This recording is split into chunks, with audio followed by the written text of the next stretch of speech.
Hi there, Mini owners. Today on your 2019 Mini Cooper S, we're going to be taking a look at and showing you how to install Blue Ox's base plate. And this is what our base plate looks like when it's installed. The base plate's going to be hidden behind the fascia with just our connection points here that poke through where the grill area was down here at the bottom. Blue Ox does provide all the necessary things you would want in a base plate here. We've got our attachments for our tow bar. There's one of those on each side. And with this slot, it actually has a removable arm. The tow bar will connect directly to this arm. But what's nice about this is when you're not flat towing, you can remove those to kind of streamline the front so you don't have something sticking out real far. When you're parked in your garage, something like this, if you leave it in there, can be a real pain for your ankles. If we move to the inside of that, we've got our safety cable attachments here, one of those on each side. Towards the middle, we have the mount for our electrical connector, which is one of the things that I really like to look for in a base plate, is that it has a good mounting option for your electrical wiring. Because if not, you got to make your own brackets, and you got to figure out some way to make it look nice. With the small bars that pass through, this is one of my favorite setups for getting a clean look here at the front, and it puts it right in the center, easy to open, positioned in a way where we can use the door very nicely. So everything worked out well there. There's also a bracket that comes included for your breakaway switch, and I also like to look for those because again, this is another piece that can be difficult to locate a mounting point here at the front, so it's great when they put it right there on the base plate for you. So now we'll show you the attachment points here. They simply slide into place, and then you just give it a twist until it clicks into place. That will accept any Blue Ox tow bar. It just lines up and you can hook right in. Now, we do have adapters available here at etrailer, so if you have another manufacturer's tow bar like a Roadmaster or a Demco, you can get those attached to this base plate as well. So we're just going to hook up both of these so that way we can go ahead and connect everything together here. We can then grab our tow bar. If you got it in the storage position, we would just want to take it out of the storage position there. We can rock this back, spread our arms, and get those to line up. We may or may not need to position the vehicle slightly closer. We'll see here. Go ahead and pull your pin out. You will notice there is an arrow on there letting you know which is the direction for up, and it looks like we're going to be okay there. So we'll go ahead and slide our pins back in. And don't forget to put your other pin on the opposite side. We'll then do the same thing over here on this side to make our attachment. So now we'll just finish up the rest of our connections, like your safety cables. This is a supplemental connection in addition to our tow bar. When hooking these up, when we hook to the driver's side of our vehicle, we're going to come over and make sure that's hooked to the passenger side on our hitch, and then vice versa. The driver's side on our hitch on our motorhome, we're going to hook the other end of that cable to the passenger side on our vehicle. And what that'll do is it'll create a cradle for us here at the front. So in the event we did have a catastrophic disconnect, this would hold our components up off of the pavement so it doesn't dig into it. And then of course you'll have your electrical connector for your wiring and your breakaway cable for your supplemental braking system. And now once we got everything hooked up, all we got to do is place our vehicle into flat tow mode and we're ready to hit the road. We'll begin our installation here at the front of the vehicle. We need to remove 5 fasteners here at the top. You can see the 3 right there pretty easily. But if you look down here on the side, there's one it's not that hidden, but it's just not in your plain view of sight there. And we're going to remove these using our T30 torque socket.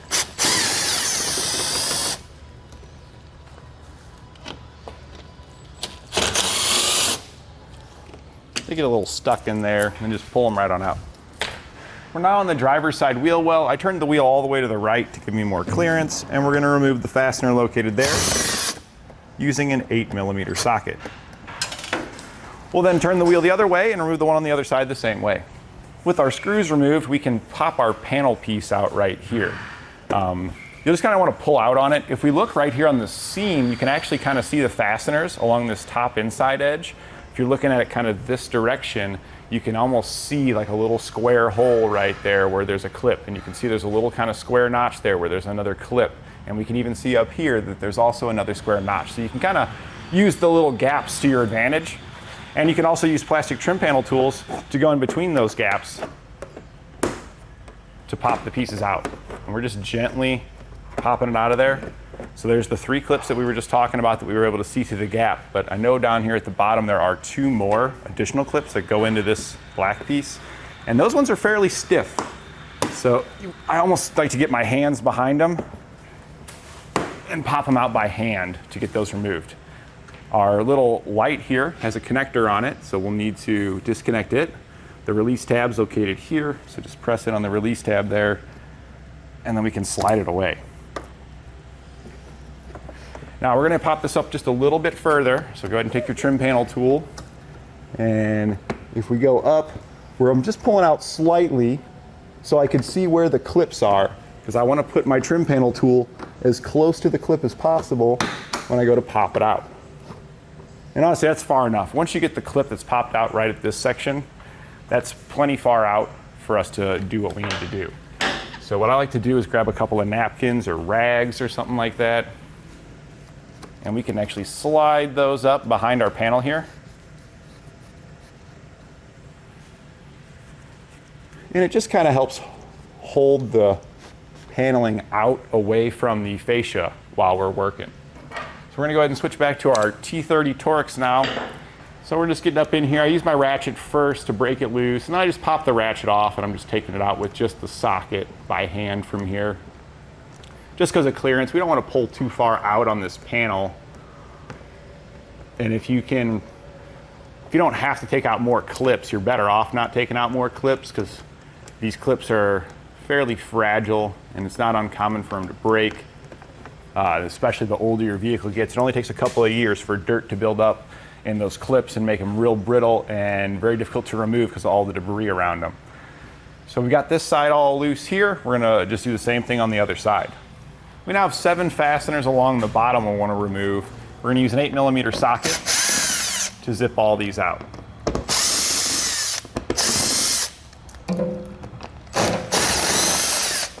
All right, so now that we got all those fasteners removed, we can start to remove the fascia. Now, when we slide this out some, it's gonna wanna come off here pretty easily, but we need to double check for any electrical connectors. And I have one here for my light, so we're gonna make sure we disconnect that. You can't really pull it out very far due to the length of the connectors, so just kind of reach around and just unplug it. We got that side. I'm gonna pop over to this side and do the same thing. Okay, we likely have more electrical connectors, so we're just gonna walk it away very slowly, looking for any kind of connector. But it actually looks like we are connector free at that point. It was just those 2 fog light assemblies, and we can set this aside where it won't get damaged. We're now gonna get our washer fluid reservoir out of the way. There's fasteners behind it we're gonna need to remove, so we're gonna take out the 2 bolts here holding it on at the top. You're gonna use a T30 Torx for these. There's another one right there, a little further back we'll need to take out. And we may have to drain this. If possible, we're gonna try to kind of just set it aside and use a strap to hold it up, but sometimes you're gonna have to completely remove it and drain it. It just kind of depends on how much room we got there to work and if it's gonna be acceptable or not. So now we're gonna get this out of the way. The hose here at the top, there's a small clip right here, so you can kind of push it away from that little clip that's on the side.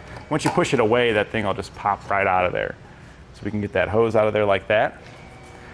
Now you'll need to kind of push it towards the rear a little bit and lift up to get it out of the lower seat that was holding it in. And then we can kind of walk it away. We've got some electrical connectors on here and stuff, so we're gonna pay attention to those, make sure we're not stretching anything too far. There's a little electrical lead right there we're gonna unclip from the reservoir, and we are gonna go ahead and unplug this connector because it looks like we're getting a little tight as far as the wiring there. So we got that disconnected. Looks like these electrical connectors here we're gonna disconnect. And then that's the actual motor there.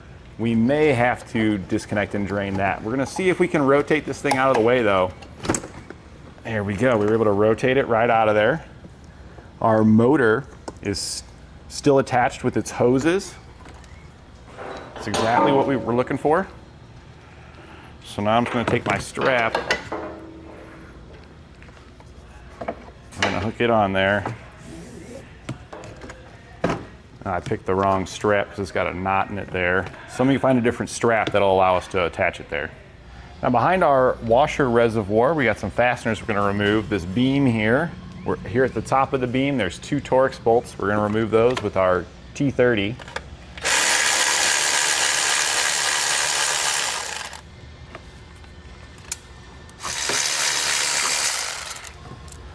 Okay, then we're going to switch from a T30 to a T25. We're going to remove the fastener located down there. Then we're going to switch to an 8mm and remove this bolt here at the bottom, connecting our bracket.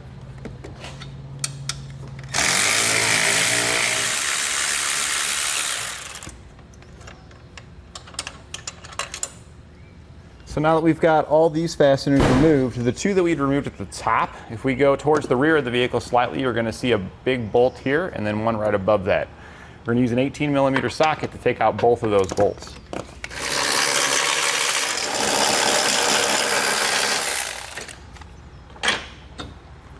All right, now that we've got them removed from this side, we're going to do the same thing on the other side. The only difference between the other side we'll show you here real fast. We're going to grab our T30 Torx again.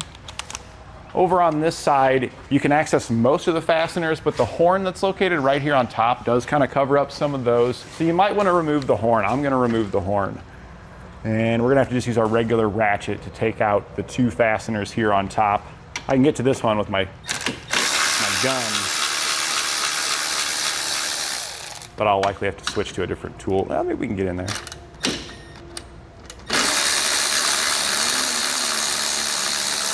All right, there we go. We were able to get both of those out, and then you can just take your horn off. We are going to disconnect the electrical connectors that are on it, and then we can just set that out of the way. Looks like you pull back on this little tab there, and then you can slide that piece out just to have a single connector, so we can plug those back in. So we're now behind the wheel well on the passenger side. The reservoir, fluid reservoir is right there where we hung it. This is the air duct that's just on the other side of the panel. We need to remove these pins so we can get that air duct out of there. So just grab your trim panel tool, get behind the head of the pin, pop it out of there, and then you can pop the entire pin out once you've popped the center out. We're going to do the same thing for the one up top, and then after that we should be able to slide this guy out of here. And we're going to be removing this on the other side as well. On the driver's side, there is going to be a temperature sensor that is connected to it. So just make sure you disconnect the electrical connector and remove that temperature sensor before you slide it out too far, because we don't want to damage anything. All right, so we got both of those removed. Now if we just grab the piece here, you can see we'll have to lift up slightly so it can fall out of that little slot there. And this will just pull forward. Might have to twist a little bit to remove it. And then again, we're going to get the other side the same way. Don't forget about that electrical connector. And you can see that electrical connector is located right here. So you can even disconnect it before you go to remove this piece. Just press it on the release tab there and pop it off of there. Underneath the pieces we just removed, you'll find a fastener. You can remove that with your T30 Torx.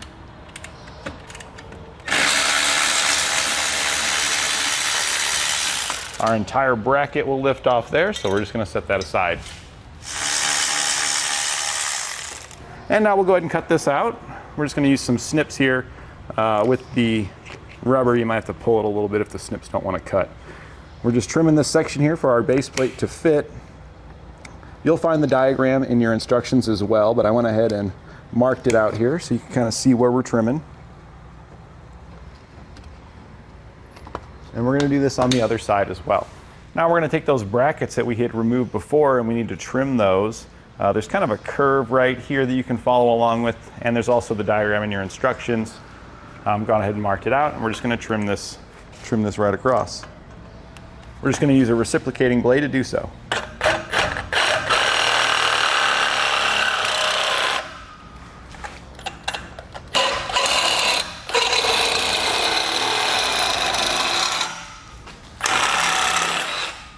We're going to take our bolts now that come in our kit, the long ones, put some red Loctite on them, and also slide on the lock washer.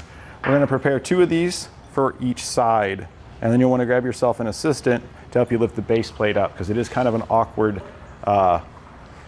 thing thing to hold up here by yourself.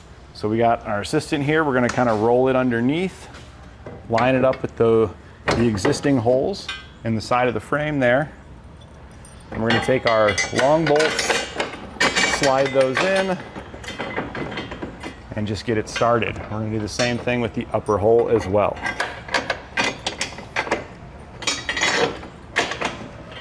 So now we're going to snug these down, but we want to level our base plate while we're doing this. So I'm just kind of looking at the bolt holes there and just trying to line them up in the bottom of the frame to where it's level. I also would prefer, if we're looking at kind of the front of the base plate here, this is our intercooler. And right now the base plate is kind of resting against the intercooler. That's not good for our intercooler. So let's pull that up away from the intercooler, give us a little gap there, roughly get it level, double check your bolts, make sure they're going to hit the bottom of the frame and snug this down. We're using a 19mm socket to snug it down.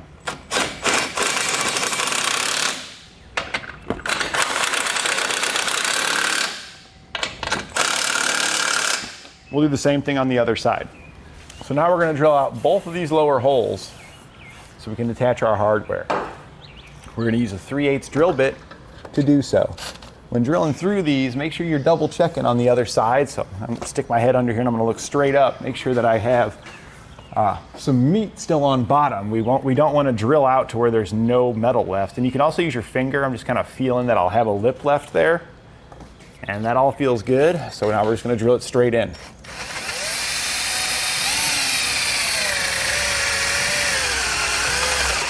And we're getting close to the end there. So before you get to the end, just double check behind you, because if your drill bit grabs, you don't want to puncture any important components. Looks like we got a pretty big gap in this particular hole, but we're going to double check every single hole to make sure we don't screw up and screw into something.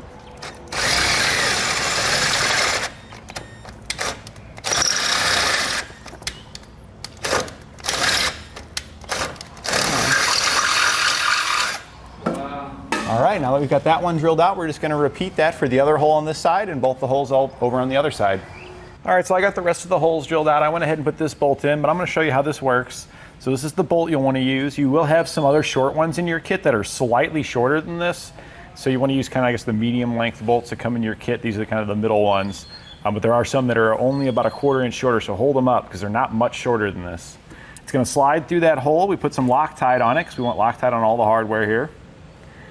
This little spacer right here is going to go between the base plate and the hole that you drilled, and slide your bolt through all those.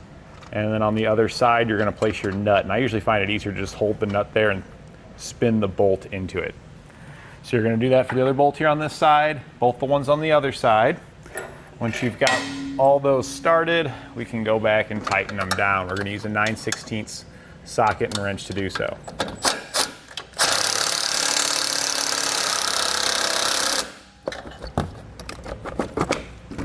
So now we've got all these side bolts installed, we can go back and torque everything to the specifications outlined in your instructions. We'll use a 19mm for these larger bolts and 9/16, or if you're using metric, 15 and 14mm are both very close in size. So the next thing you're going to want to do, you might get lucky like we did here, but you'll want to line up this hole and this hole with the holes where they go, because we're going to have to reinstall that hardware. And you may have to drill out an additional hole. So when I'm lining those up, if we look at the side here where the hole is in the side of our base plate, our existing hole lines up with the hole in the base plate. So we're good to go. But you may hold it up there and you might have to drill a hole just to the left or to the right a little bit. It just kind of depends on manufacturer variances. Or you may even be able to use this hole, but you might have to just modify it a little bit to where you'll be able to slide the bolt through. Since all of our stuff seems to line up, we're just going to put it together. So you're going to take, these are the shortest bolts in your kit. You want to place a washer on it. Don't forget your Loctite. We're then going to grab our bracket here. We're going to go through the bracket, through the base plate. On the other side of our bolt, we're going to place another flat washer and then our nylon locking nut. Get that threaded into there. We're not going to tighten it down just yet because we want to make sure we get all of our bolts to line up. So go ahead and thread in the one that goes here. And then we're going to grab the long bolt there. Slide it through and run it in as well. And if everything seems to line up here, we can go ahead and tighten this stuff down. It all seems pretty good, so we're gonna grab our tools and just snug it up. So that was our T30 for that guy, 8mm for the small side bolt.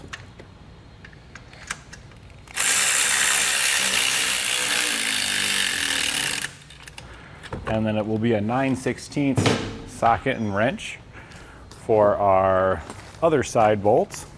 You gotta make sure you hold the nut on the other side when you tighten it down, so get that wrench in there.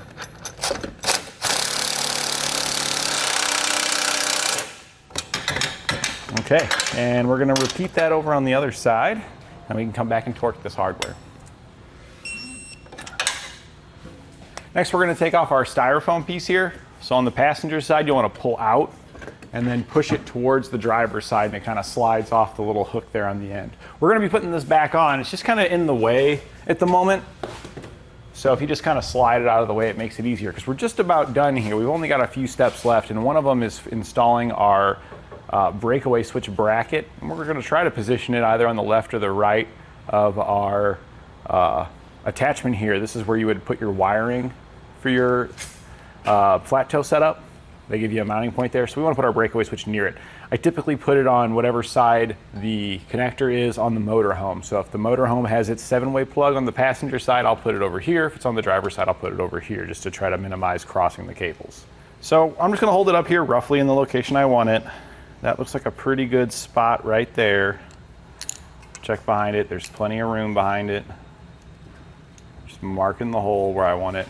And now I'll use a 3/8 drill bit to drill out that hole. So now we'll drill this out. This is one of the scariest places to drill, so you want to be careful here, because if we slip and we poke our radiator or intercooler or stuff, we got some expensive repairs there. Additionally, when you're drilling this, it's possible for the bit to grab and pull itself through the hole. We won't want that to happen either. So take your time and go slow with this guy and be careful.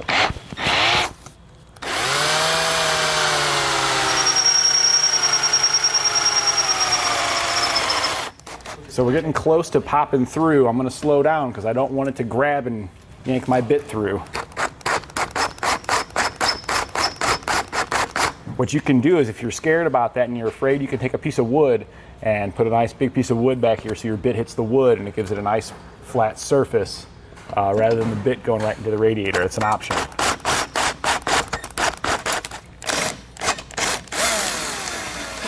There we go. We got our hole drilled out. Everything is nice and safe. All right, now you're gonna have some really tiny bolts that come in your kit. This is what we're gonna use to attach it. It doesn't come with a washer, but I'm putting a washer on there. We've got some around the shop. We've got some laying around at home. It's not necessary. I just feel like the better surface area contact would work out better for us, so I'm sliding one on there. And then we'll put on the nylon locking nut on the other side, and then we can snug it down. Using an 11mm socket and wrench.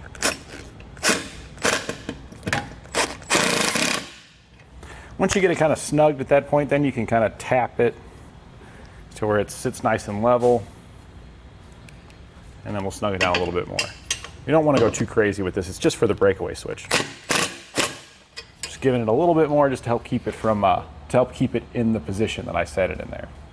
So now we're gonna go ahead and remove the horn that's on the bottom here. So it sits like that in the car. So that's the one that we're wanting to relocate a little bit. So we're gonna unplug the connector here. We'll remove the single nut. You'll use a 10mm socket to remove the nut.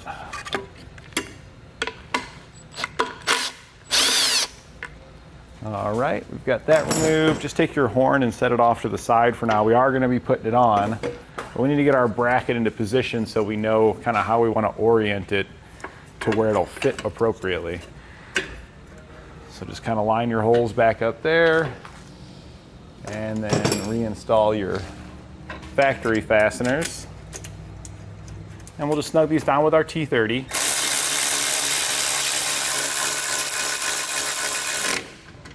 We can now take our horn and we're going to reinstall it. So here it is up here. Might have to bend the bracket a little bit to find a location where it'll fit. There we go. We got her to fit there. And we did bend the bracket a little, but I think we can bend it back now that we've got it on there. So we'll bend it back down a little bit.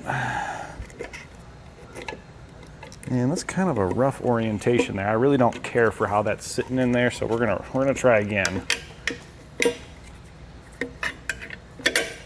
Now there, that seems like a pretty good spot because we'll be able to plug in our electrical connector.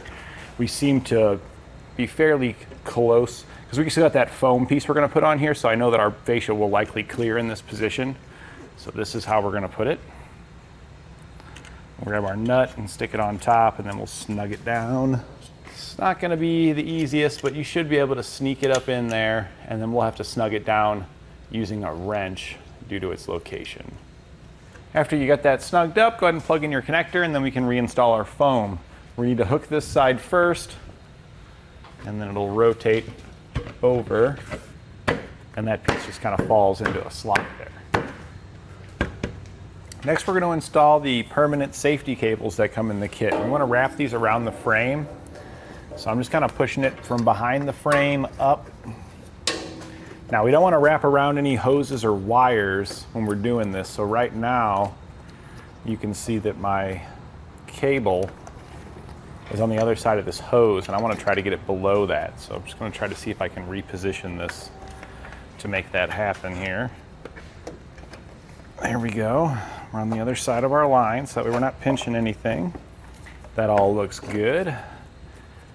All right, so we're now wrapped around the frame with no wires or hoses or anything like that, pinched between our cable and our frame, and we're going to attach it here to this hole in the base plate using one of the quick links that comes in the kit. Open up your quick link, just threads open like that, and then I usually like to slide it in and do something like that.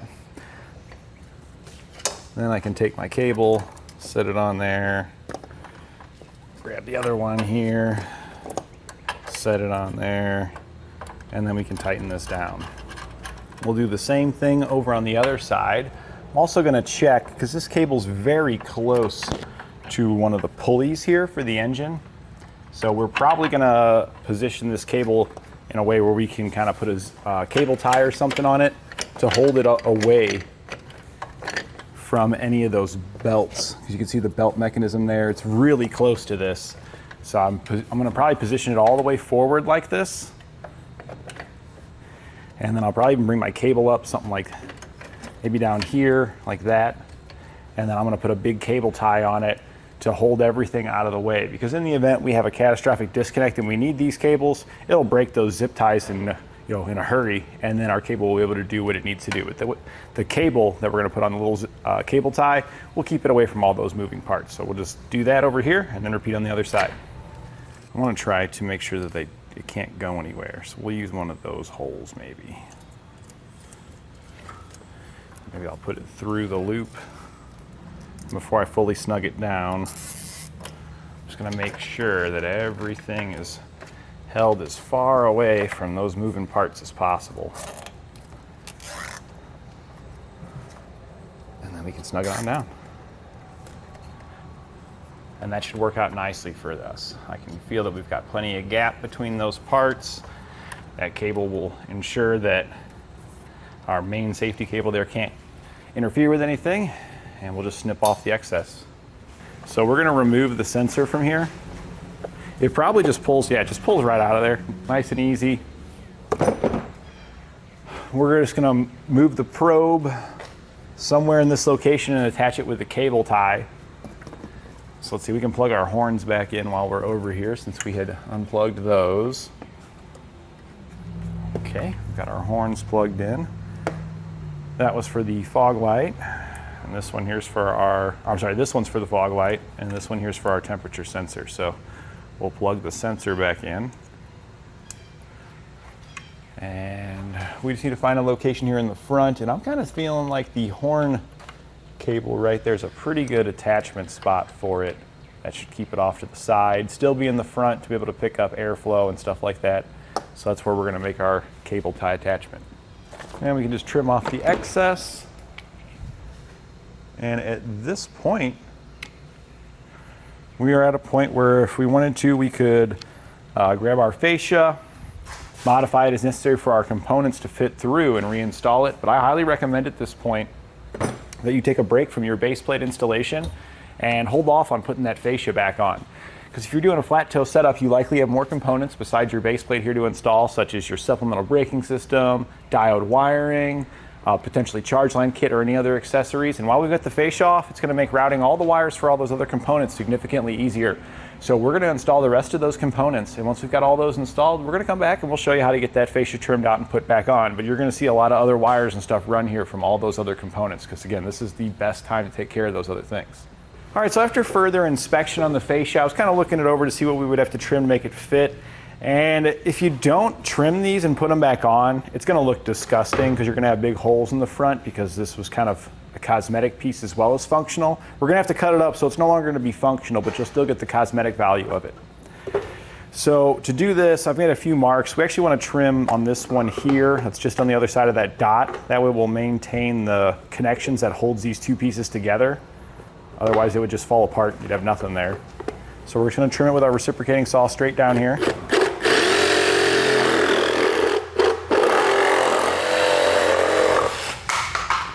We'll use that piece behind the fender, but then we also need to trim this piece here as well. And I actually found after doing this that we had to trim a lot more than I thought than what was marked here. I did the other side to mock it up. So we are going to keep this here so we have an attachment to secure it. So and we also want to keep that little tab there so that way it still holds together. So we're just going to trim these just like this.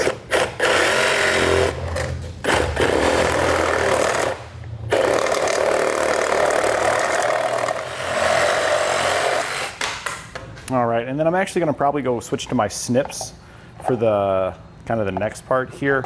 I find it when you're trying to do not just a straight cut, you're better off with the snips. It gets a little difficult to hold all these pieces together and keep your fingers safe with that kind of tool. So we'll switch to the snips and trim this out. And we're just going to cut this.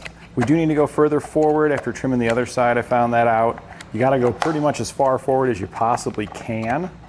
So we're going to try curving up there, because we want to try to keep that attachment so it doesn't fall apart, but you got to get it pretty much as close to that attachment as you possibly can, or else this piece is not going to fit.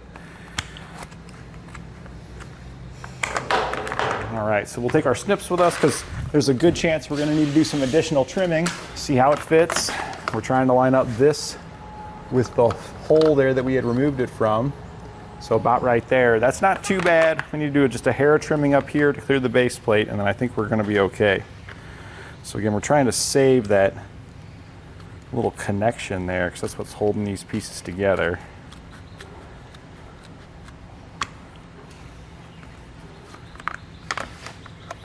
And that looks pretty good. I think our fastener will line up there. We clear the base plate so we can reinstall the screw for that one. And that was just that little screw. It is a smaller Torx than what all the other fasteners we've been using have been. There we go, that's lined up. Get it started. And we'll snug it down.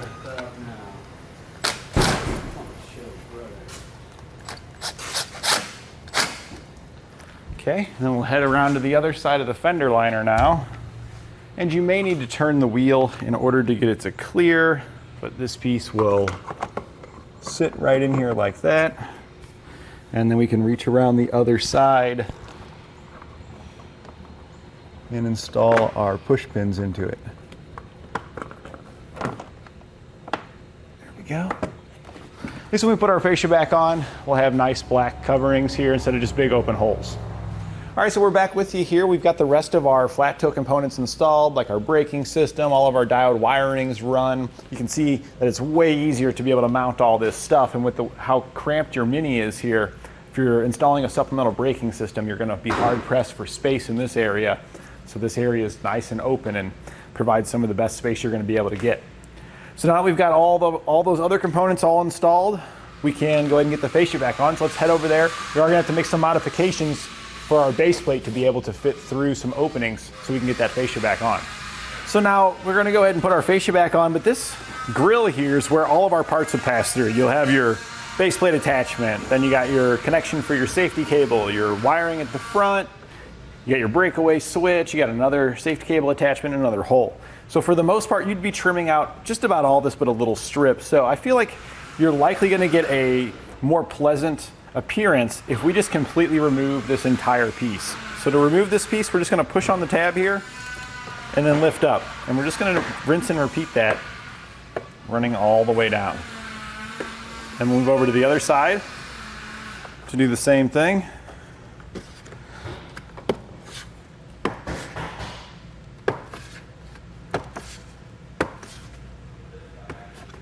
And then it'll just lift off of there. We can get that back to the customer.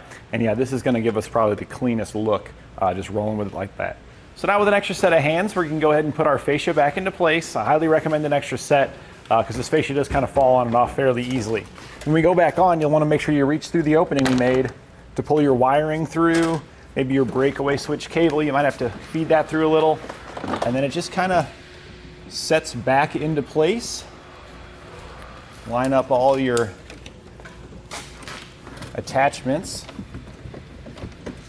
If you get caught up at a spot, just take your time to see where you might be caught on.